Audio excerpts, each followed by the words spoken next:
And now I am going to share my screen with you.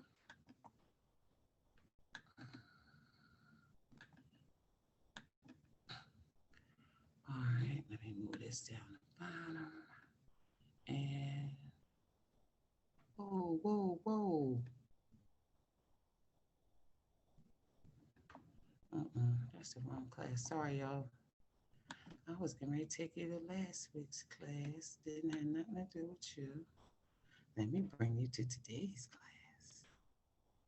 That's not your class. All right, here we go. Now, yes. Sorry about that. A little technical difficulty. All right, so this is Algebra 1. Anybody who has not enrolled in the class, please write down the class code. Make sure you enroll a little later because I'm going to be sharing my screen. But just make sure that you write down the code and that you enroll in the class. All right. So we're on the last little bit of the groundwork. We're moving into our work. You can, oh, I thought that was me. Okay, so our agenda for today. Community meeting. Our review is going to be statistical questions, exercise set 1. So everybody is going to have to open another tab because you all will be filling in the exercise set 1. We are tying up the statistical questions before we move to our next topic. Okay, then we'll be doing a warm-up. It's called Notice and Wonder from Summit. Our lesson is on box plots, and hopefully we will get to activity 3. So that's the plan. All right, community meeting. And remember, you can do it in the chat or you can respond verbally. Would you rather live in the mountains or live by the sea? Don't all speak at once. Again, would you rather live in the mountains or live by the sea?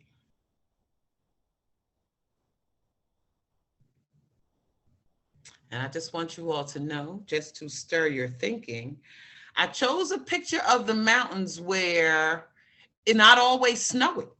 You know, so I chose this picture because you have a little bit of snow over here to let you know that that happens, but you also have a lot of greenery.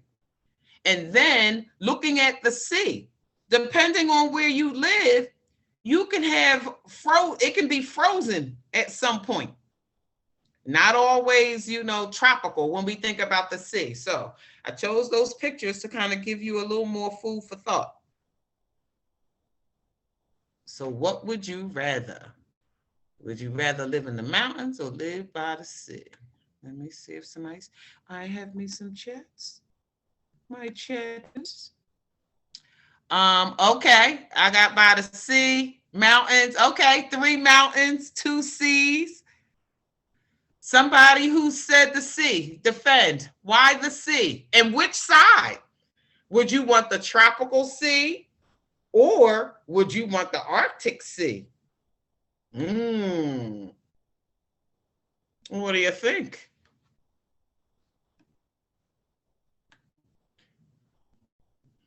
And mountain people, why the mountains? Oh, okay, it's always one. The mountains by the sea. Okay. Some of you who want to live in the mountains, why the mountains? Also, some of you by the sea. Why? Okay, tropics. Okay. So you want to be by the tropical sea, but the storms are going to be crazy. Absolutely. It's a strong possibility. Anybody else?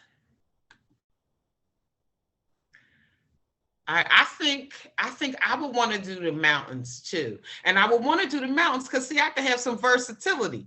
I can have me a little greenery. When I need to be alone, I can walk up into, you know, the more deserted spots. So, yep, I could have the best, almost the best of both worlds. What you say? Oh, okay, mountains. Okay, tsunamis. Yes, yes, because you know, in a tsunami, you can't stop that wind or that water. It's coming. Okay, okay. But now, Salima, I'm playing devil's advocate. You better be careful where you are in the mountains, because you know you can have a rock slide. See, but what would scare me about the mountains are the animals. I wouldn't get rest, because every little sound, like, whoop, whoop, is that, is that a mountain lion coming to get me, or is it just a raccoon or a squirrel? You know what I mean? I'm a little scary Mary on the animals. All right, anybody else? Mountains or seas?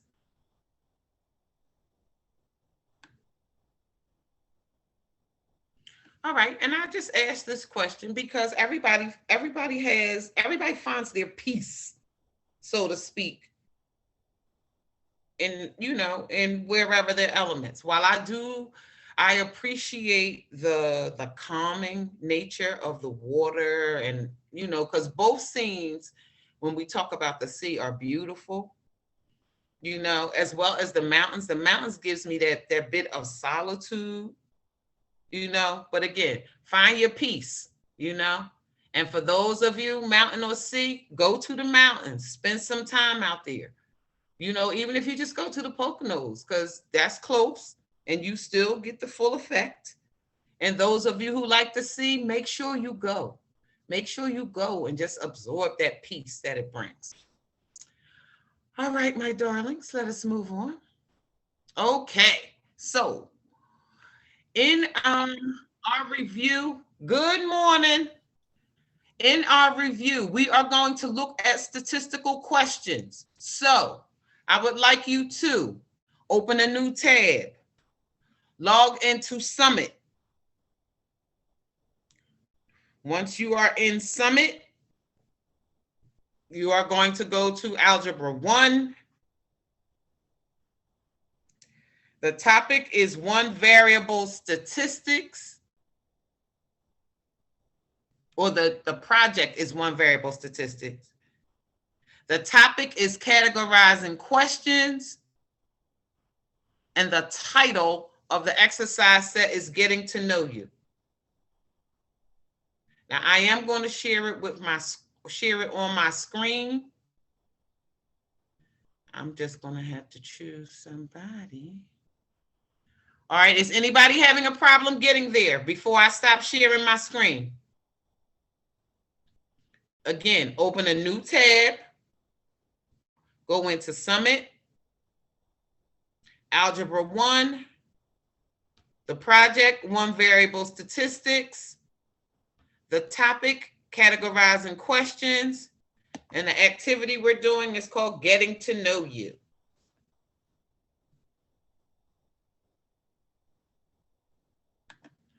All right, I'm gonna go there. Oops, wrong one, sorry.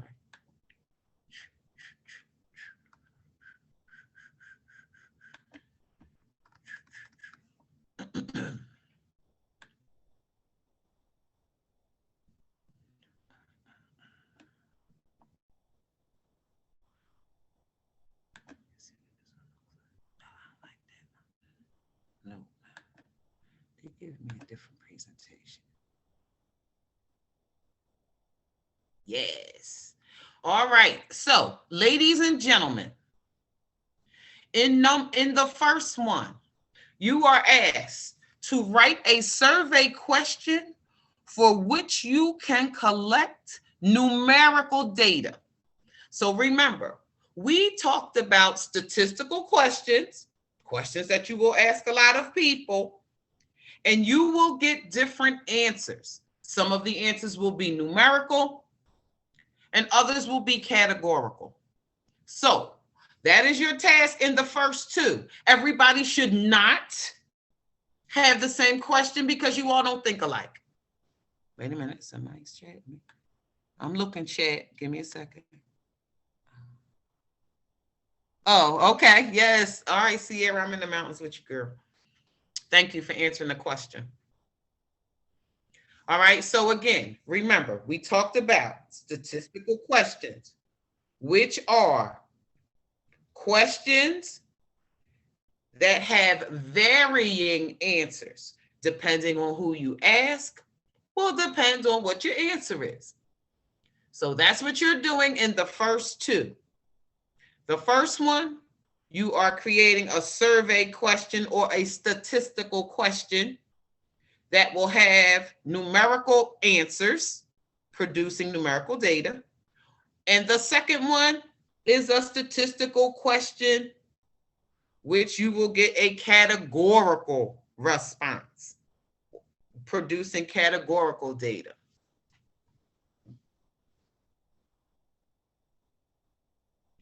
And remember, this is something that you will be getting feedback on from me. So please make sure you do it, because if you don't, I will let you know on Thursday.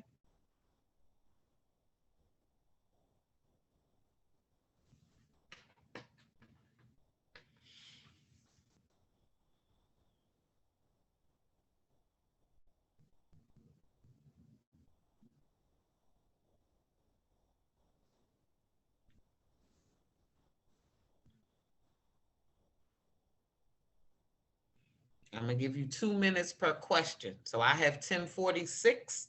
So at 10:50, we will talk about the third problem. The third problem.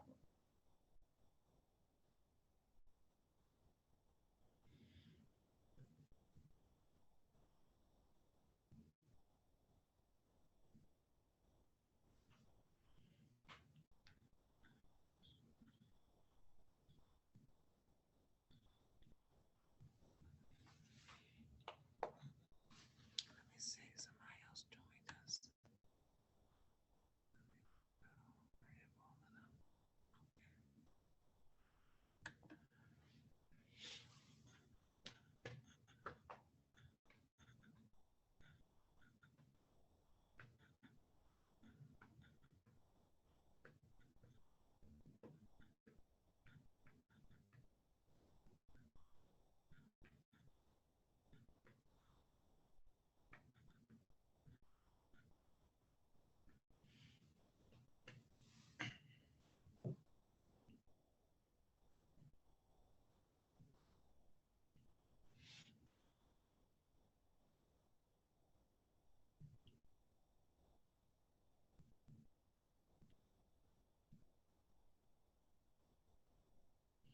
We're going to take about 2 more minutes.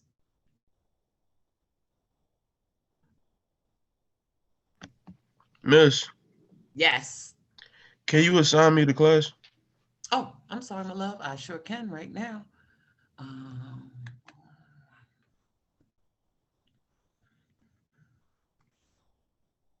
I'm sorry, I missed that one. I sure can.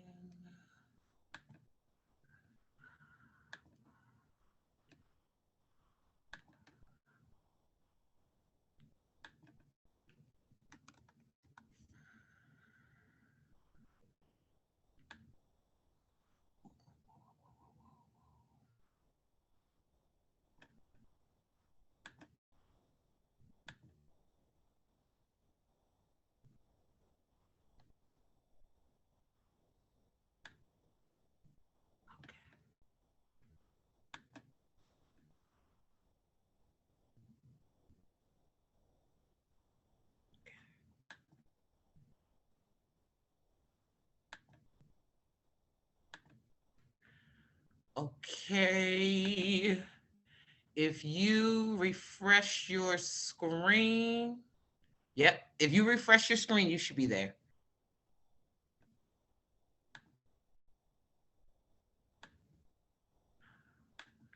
Yes. You have it now?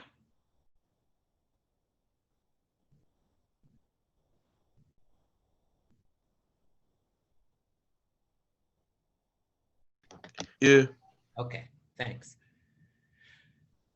All right, we're going to take 1 more minute. Now, what I want you all to do is, for you daring souls, if anybody would just like to read their question, do not classify it. Do not say whether it was your answer to 1 or 2. But I want somebody volunteer state your question, and then classmates, which would it go with, 1 or 2? You get what I'm saying? Okay, so I'll give you a for instance.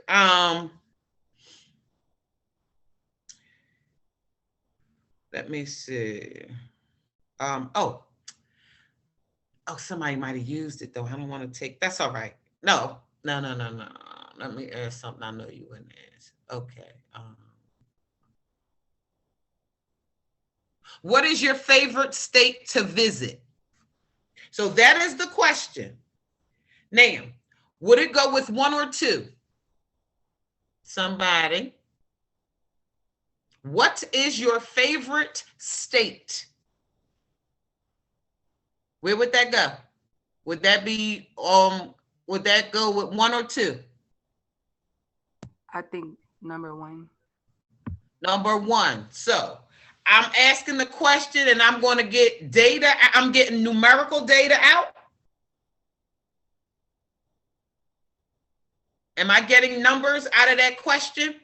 Which is your favorite state? Oh, no. Okay. Right. Okay. Okay. Right. So that, oh, wait, somebody chat me. Right. Exactly. Exactly. So that would go with 2. Because yes, it is a categorical question. A statistical question.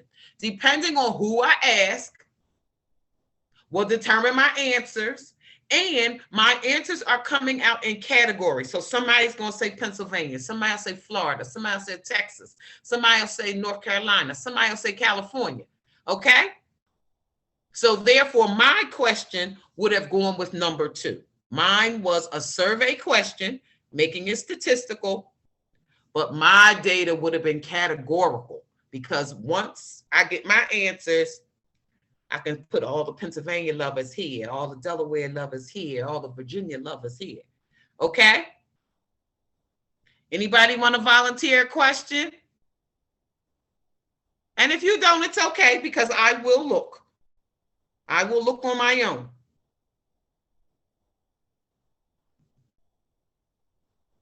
All right, we can be a little shy. I'm all right with it. All right, so number 3, one of my favorite questions. Remember, as math students, you look for words like all and must and not. So in this instance, select all the statistical questions. Okay? So now somebody remind me, what is a non-statistical question?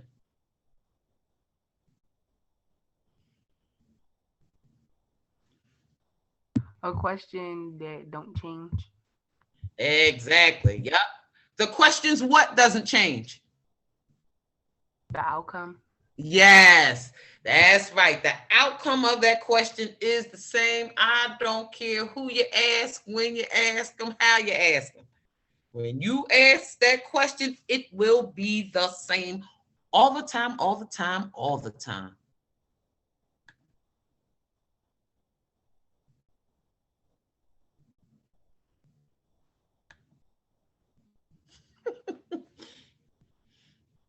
All right, so when you finish, you should have a button in your upper right that requests feedback or something of that nature. Please send that to me. But I will be looking just to see, because again, it helps me understand what you understand. So for those who, I can't talk right now. For those who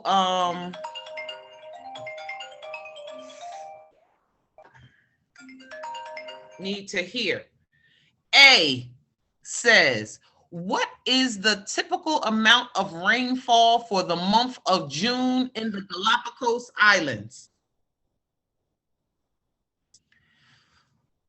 Question B, How much did it rain yesterday at the Mexico City International Airport? C, why do you like to listen to music? D, how many songs does the class usually listen to each day? E, how many songs did you listen to today? F, what is the capital of Canada? And G, how long does it typically take a second grader to walk a lap around the track? So again, select all of the statistical questions. So you know that means there's a strong possibility that there is more than one because they said all.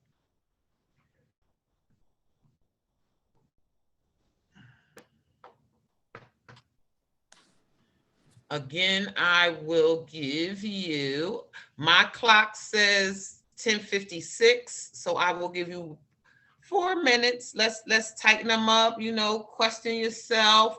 Remember the difference between statistical questions and non-statistical questions. Okay? It does not matter what type of statistical question it is. The question is it statistical? And how would I select them? You can highlight it, and then up at the top, do you have the option to highlight? Oh, you know what else you could do? If you highlight it, you can hit Control U and underline it.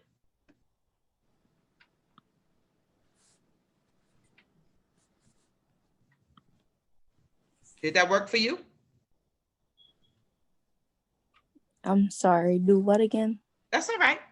Can you highlight the letter and then hit Control U? Will that underline the letter for you? I can see. Let me Okay. see.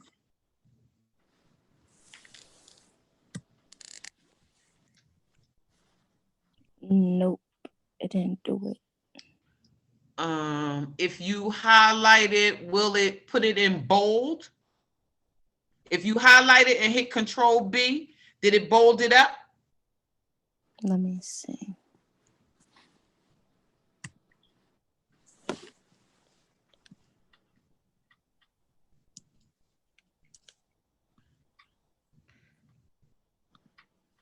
Nope. Classmates, because I can't see the student side.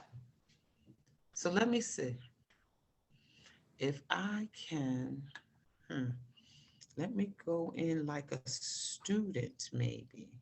Could I put a star on the top of it? Yes, yes. It will allow you to do that. Put a star next to it. Thank you. Yes. So put a star next to it so that I know that that is your choice. And this is where we are. Again, we are on the review of statistical questions. It is the first exercise set in Summit called Getting to Know You.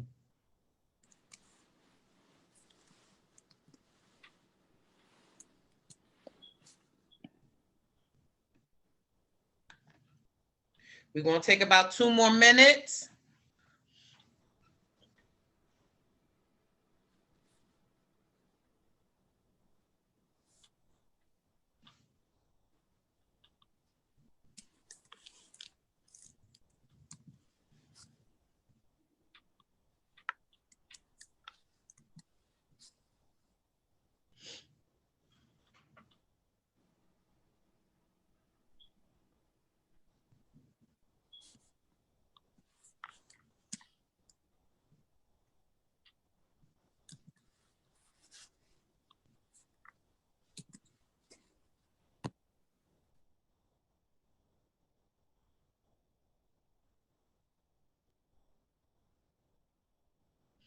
All right, we're going to take 1 more minute.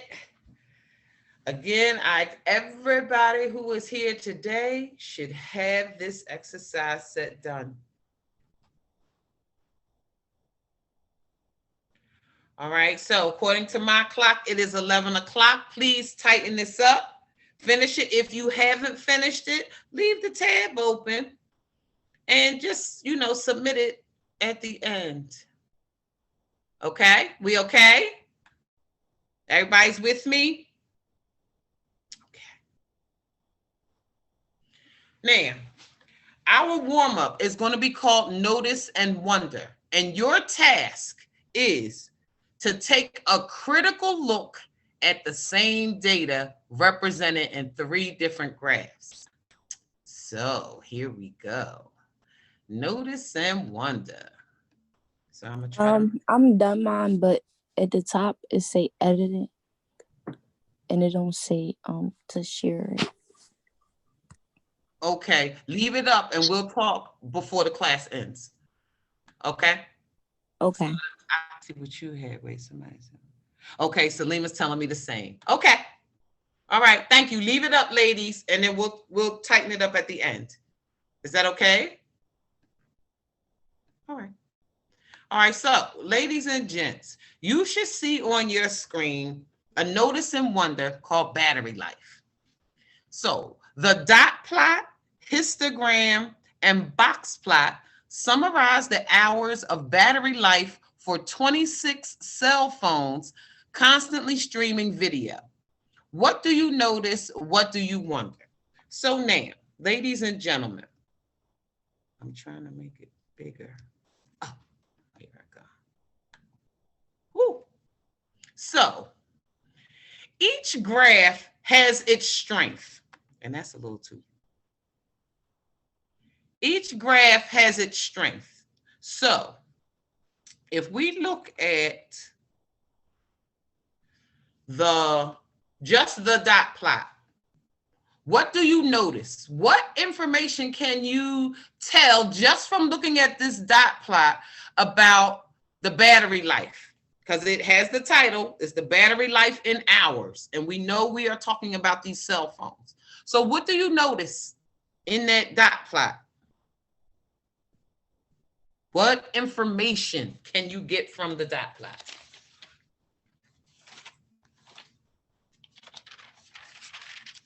The battery life in hours. Yeah, what does the graph tell us about the battery life in hours? Can we say something specific?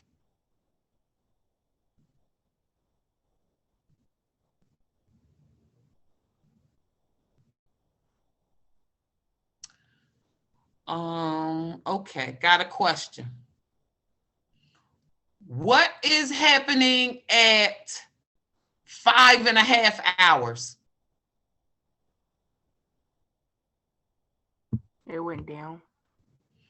When you just look at the dot plot, just look up here, right? So we going over the 5.5 hours is here. What does this dot plot say is happening at 5.5 hours?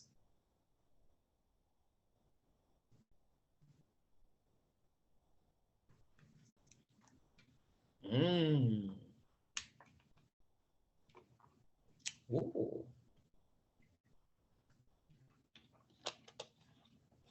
All right.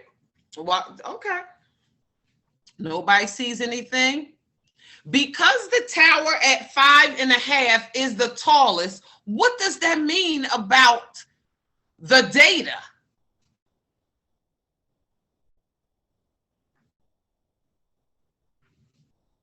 No? Nothing? Okay, let me change the question.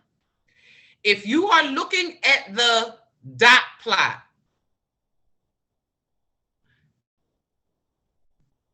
the majority of the phone batteries last how long?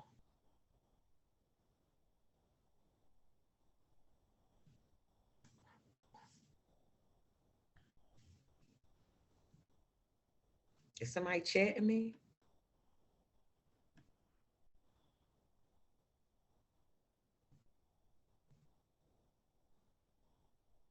For 2 hours. All right, so here's 2 hours. Are there any batteries that only last 2 hours? Nope, because that's empty. So that means that there are no batteries that last only an hour. There are no batteries that last an hour and a half. No batteries that last 2 hours. When we look at the upper end, there are no batteries that lasted 8 hours, no batteries that lasted 7.5 hours, and no batteries that lasted 7 hours. So now, if we look at this graph, what is the longest that a battery has lasted?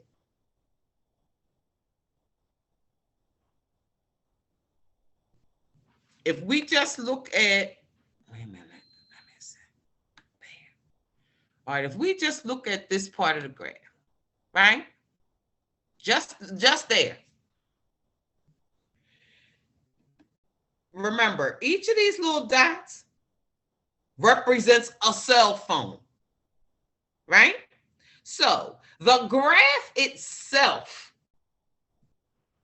it has battery life. So again, batteries, they looked at from 1 hour to 8 hours. But again, we know that there are no batteries that only last an hour, only last an hour and a half, or that last 2 hours. We also know that there are no batteries that last 7 hours, 7.5 hours, or 8 hours. So the majority of our batteries are operating in here. What is the shortest amount of time that a cell phone battery lasted? Read the graph. What's the shortest amount of time?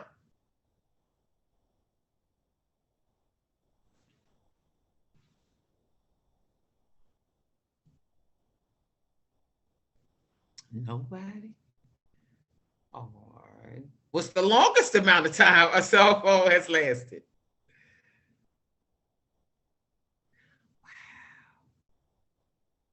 Wow. 6.5. Yes, thank you. So the longest any cell phone battery has lasted is 6.5 hours. And how many cell phones did that? Just those 2. So of the 26 cell phones that they tested or they surveyed, only 2 of them last a maximum of 6.5 hours. So what was the least amount of time a cell phone lasted? The cell phone battery lasted, excuse me.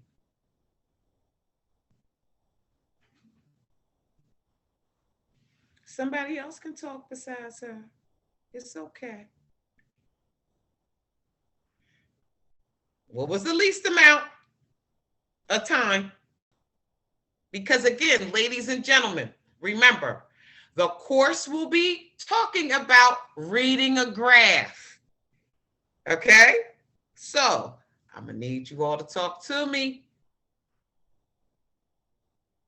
Okay? And most phones, if we just look at this, most phones lasted how long? Again, which has the higher stack? Of the 26 phones, most of them lasted for how long? Their batteries lasted how long?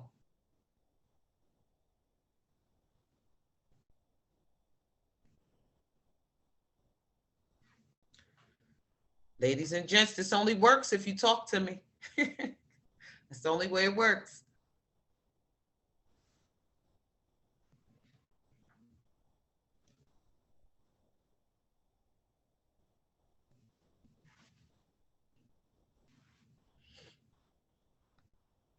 Well, I'm not going to belabor you on that one, but we will talk about some graphs.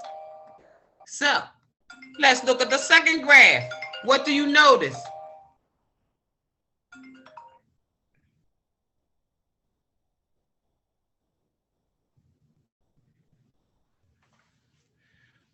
If you look at this graph, what information can you tell me? Some of the battery life hours lasted longer than that one. Okay, so now, which one, where is the most in this histogram? where is the most of the battery life happening? Or how long is the majority of the batteries lasting? How long are most of the batteries lasting? 6 hours. Yeah, somewhere between where and where? Between 5 and 6 hours. And how many of those batteries are in that category? 8. Yes. Okay.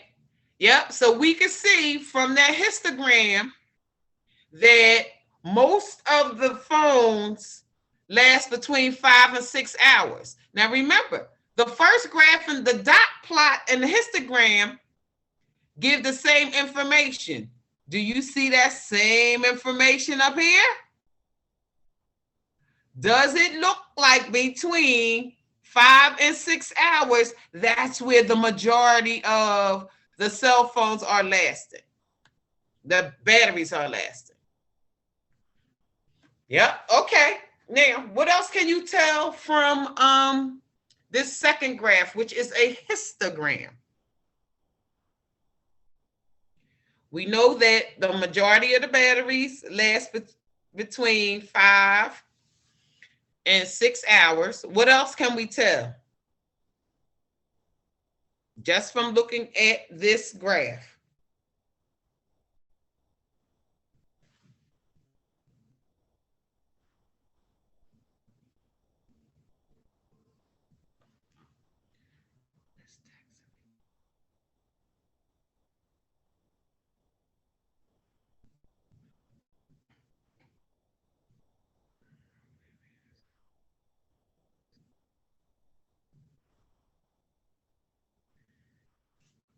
Nobody else has anything? You don't see anything else in this histogram?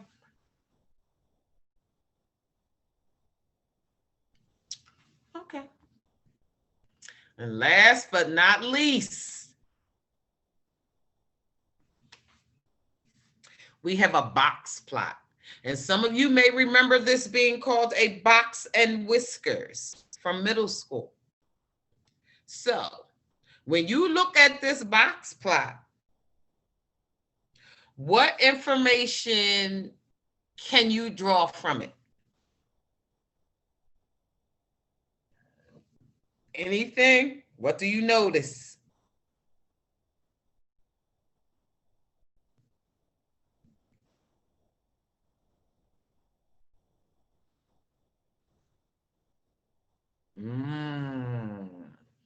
The dreaded box plot.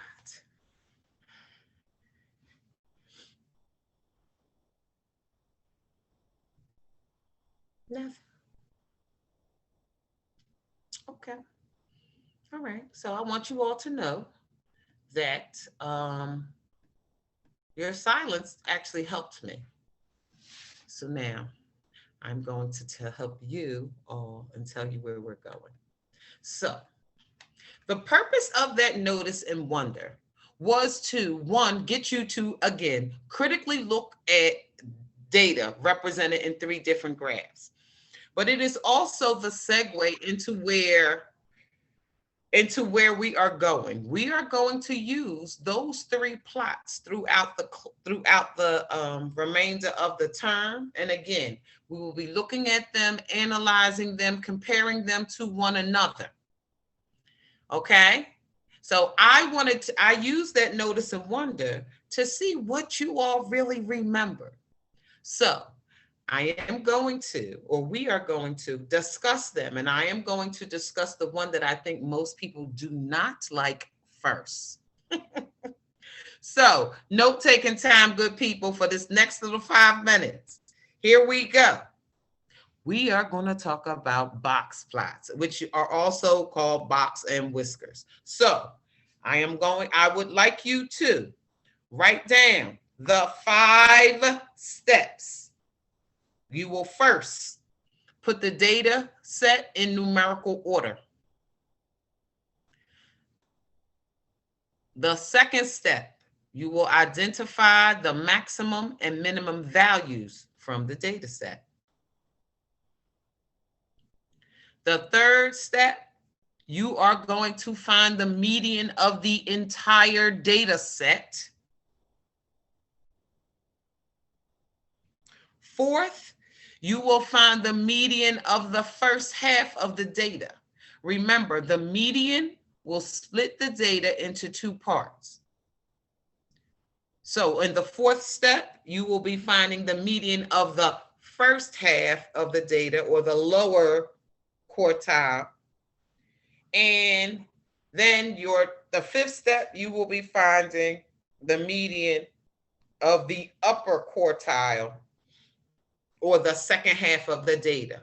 So in looking at the diagram, you see there are 4 parts, which means that a box and whiskers is in 4 quarters, thus quartile. Okay, you all know if you look at the entire data set as $1, the median splits it in half, 50-50. And then you split that first 50 cent in half, a quarter and a quarter. And then you split the second half in half, which makes it a quarter and a quarter. So I would like you all to add these 5 steps to your notes along with this diagram. And we will also be talking about the interquartile range, so add that too. So this will probably take us to the end of the class. So if you get this down, I am going to talk as you work. Remember, we are going to be comparing data presented in 3 different ways and making comparisons. And we will start again with a box plot. And a box plot is a 5-number summary of your data. I'm just going to change this slide one bit.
We have about 2 minutes. So remember, this is just an introduction to box and whiskers, or box plots. We will continue this on Thursday, and we will open with box plots. And we're going to go back to that notice and wonder, good people. So I need you all to think about it. What did you notice? And what, at least what did you notice? Then we'll get to what do you wonder? Okay, so I am going to